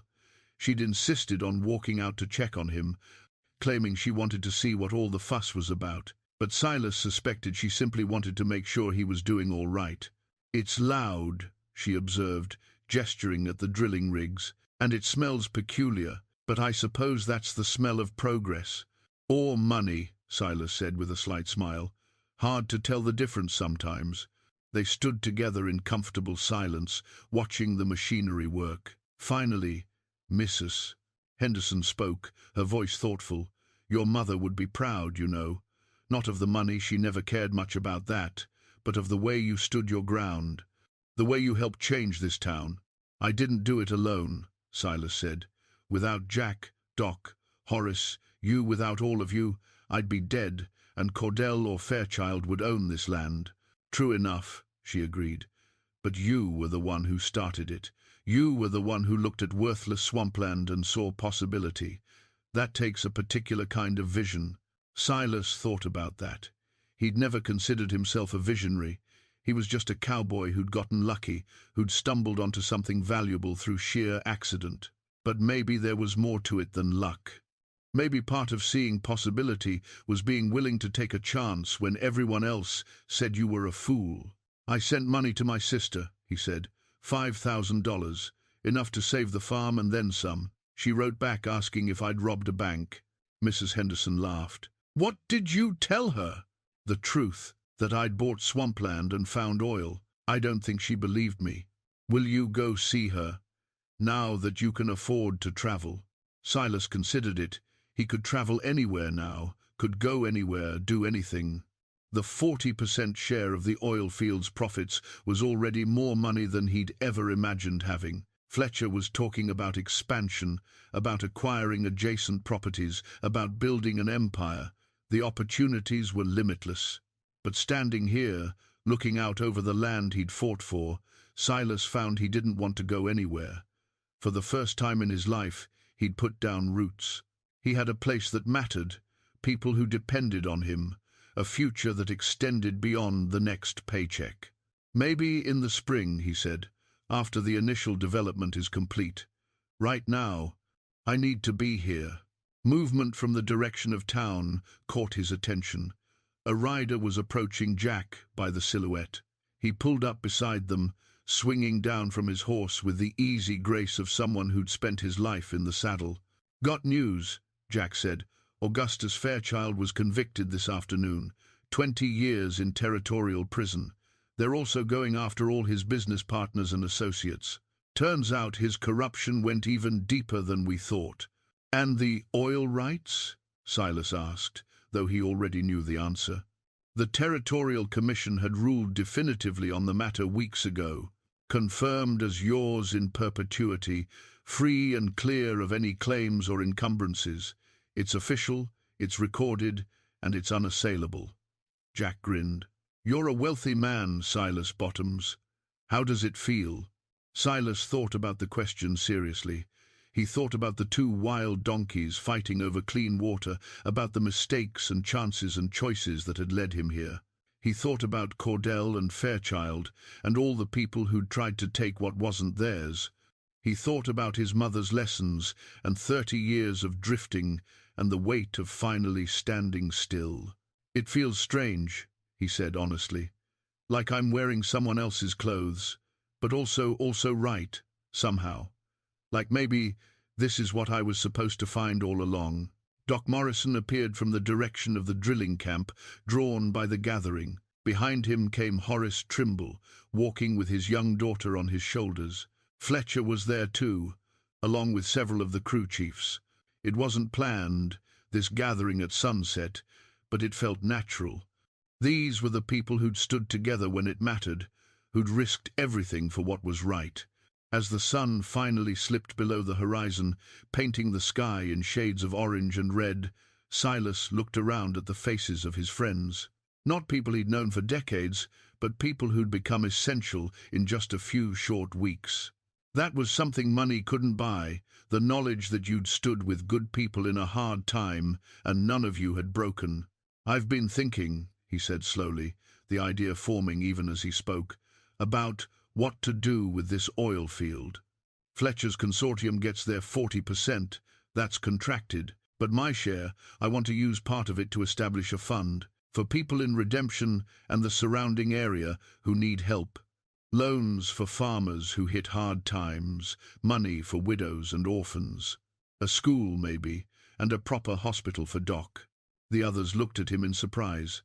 Fletcher recovered first, a smile spreading across his face. "That's generous, Silas. Very generous." "It's not generosity," Silas said. "It's remembering where I came from, remembering what it's like to have nothing and no way to get more. If this oil field is going to change redemption, I want it to be a change that helps everyone, not just me." Mrs. Henderson squeezed his arm, tears shining in her eyes. Jack nodded slowly, his expression approving. Doc and Horace exchanged glances, then smiled.